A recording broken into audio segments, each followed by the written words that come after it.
네, 안녕하세요, 여러분들. 저는 상명대학교 화학에너지공학과의 강사 교수라고 합니다. 만나서 반갑습니다. 자, 이번에 다룰 주제는 바로 젤레일입니다. 최근에 미국에서 나온 뉴스인데요. 또 구독자분께서 또 소중한 제보를 해주셔서 그 내용으로 좀 다뤄보려고 합니다. 실제 그 젤레일에서 나올 할 때 쓰는 그 자외선이 이제 피부암을 발생할 위험성을 있다라고 하는 그런 논문이 나왔습니다. 그 뉴스까지 나왔고요. 실제 뭐 우리나라에까지 뭐 간단하게 이 뉴스 기사로 소개가 됐었고요. 그러다 보니까 이 관련해서 여러 SNS 상에서 많은 내용들이 떠다니고 있고 관련해서도 문의도 많다 보니까 이 내용을 한번 다뤄보려고 합니다. 실제로 뭐그 뉴스 기사를 보면 뭐 피부암 돌연변이 발생률이 뭐 12% 정도 된다라고 할 정도로 굉장히 충격적인 기사가 나왔었죠. 자, 먼저 그 논문을 살펴봤는데요. 그 논문이 뭐냐면 2023년 1월에 나온 논문이고요.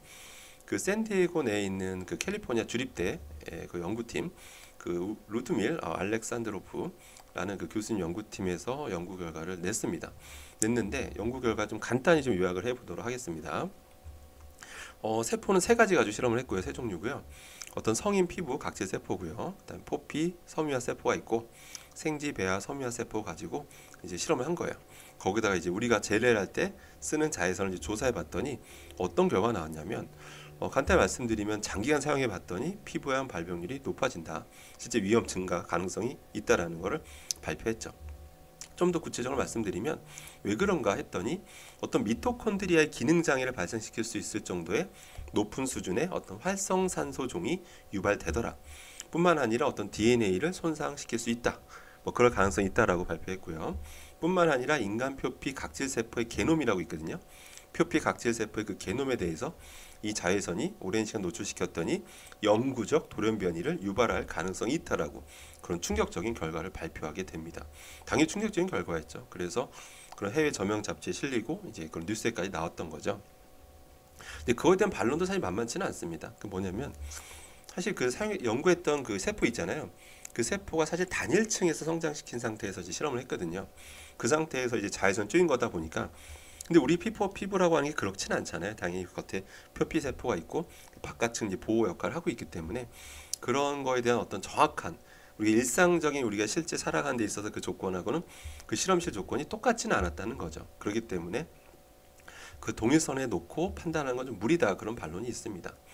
실제로 그 연구 당사자죠. 당사자. 그분 얘기를 들어봐야 되는데 루드밀 알렉산드로프 교수 그 자체도 스스로 뭐라고 했냐면 이 연구 결과가 이 젤레 램프의 어떤 위험성 이게 충분히 피부암을 유발할 수 있을 정도의 위험성이 있다라는 것은 확실하다. 하지만 이것이 정말 피부암을 발병 위험성 관련해서는 발병률 이런 것까지 다 정확하게 보려면 한 적어도 10년 이상의 어떤 추적 연구가 필요하다라고 스스로 밝힌 바가 있어요. 그래서 지금 당장 어떤 피부암과 연관 뭐 100% 연관성이 있다라고 볼 수는 없다라는 거죠. 추적 조사가 필요하다라는 겁니다. 뿐만 아니라 FDA 입장도 이제 들어봐야 되잖아요. 근데 FDA 입장은 뭐라고 했냐면 실제 이 자외선이 피부를 손상시키고 위험을 초래하는 건 맞다. 그러니까 자연히 피부에 어떤 영향을 주는 건 맞다. 하지만 이 젤레 램프만 놓고 봤을 때 젤레일에서 나오는 자외선 같은 경우는 어떤 사용 설명서 그 라벨에 다 나와 있거든요. 그 사용 설명서대로만 한다면 피부암은 걱정할 필요가 없다라고 이렇게 또 훈훈하게 입장 발표를 했습니다. 그다음에 또 우리 또 중요한 어떤 그 발표를 봐야 되는데요. 미국 피부과 그 학회라고 있어요. 그 학회에서 이제 공식 발표를 뭐라고 했냐면 우리가 젤레일 할 때 나오는 그런 어떤 자외선 그게 암 위험을 높인다라고 보긴 좀 어렵다. 네, 그렇게 얘기를 했어요. 근데 문제는 뭐냐면 여기까지만 얘기 들으면 또 아무 걱정 안 해도 될 것 같잖아요.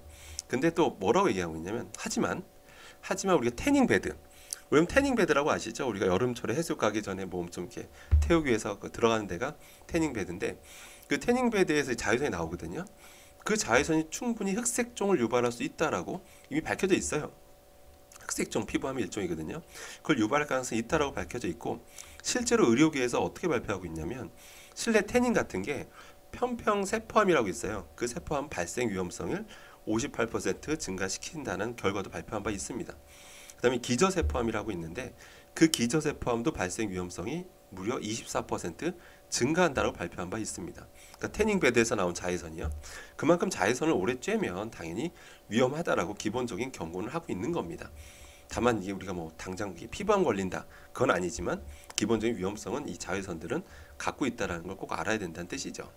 자, 그래서 여러분들이 뭘 아셔야 되냐면 이 자외선의 역할을 좀 알고 계셔야 됩니다. 보통 자외선을 그냥 사람들이 봤던 많은 분들이 그냥 경화시키는 거예요. 그냥 딱딱하게 해주는 거 아닌가요? 이렇게 보통 얘기해 주시는데요. 그게 맞긴 맞는데 그 원리를 좀 설명드리면 이 자외선이 왜 일단 필요하냐면 이 그 젤리 안에 들어가는 그 화학 성분들 중에서 게시제 역할을 하는 물질이 있어요. 이 게시제 하는 역할이 뭐냐면 그 물질에다가 자외선을 띄워주게 되면 이 게시제가 에서 라디칼이라는 게 나옵니다. 라디칼을 발생시킨 경우가 많아요. 그 라디칼을 발생하게 되면 그 상태에서 활성이 좋아져서 다른 물질들과 이제 연쇄적인 반응이 일어나요. 그래서 이제 분자량이 큰 물질이 만들어지면서 단단해지는 거거든요. 그래서 단단하고 이제 세련된 느낌까지 가는 거예요. 그래서 이 게시제가 한마디로 처음에 이런 어떤 그 자외선을 줘서 라디칼만 발생시키면 되는 겁니다. 그러니까 자외선을 라디칼만 발생시키면 자기 역할은 끝나는 거예요. 그러니까 많은 분들이 이게 돈 주고 하는 거다 보니까 자외선을 많이 띄워주면 띄워줄수록 좋아진다고 생각해요. 많이 띄워주면 띄워줄수록 이게 이제 더 확실히 단단해져서 쉽게 안 떨어져 나갈 거라 생각을 한다는 거죠. 근데 그게 아닙니다.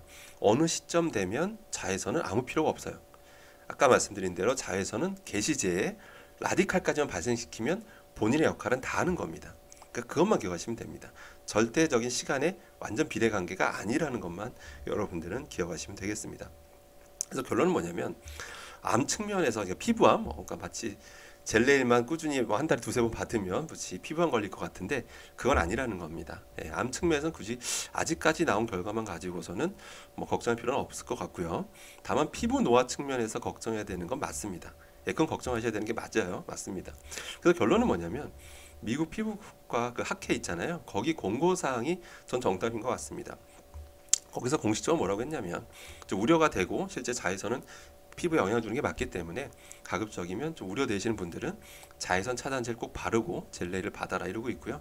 그 다음에 저도 이거의 두 번째 동의하는 게 이왕이면 그런 업계 있잖아요. 업체에서 그런 장갑 전용 장갑을 좀 마련했으면 좋겠어요. 전용 장갑 마련해서 그러니까 딱 그 장갑이 있고 이 손가락 나온 부분, 손톱 나온 부분만 자르는 거죠.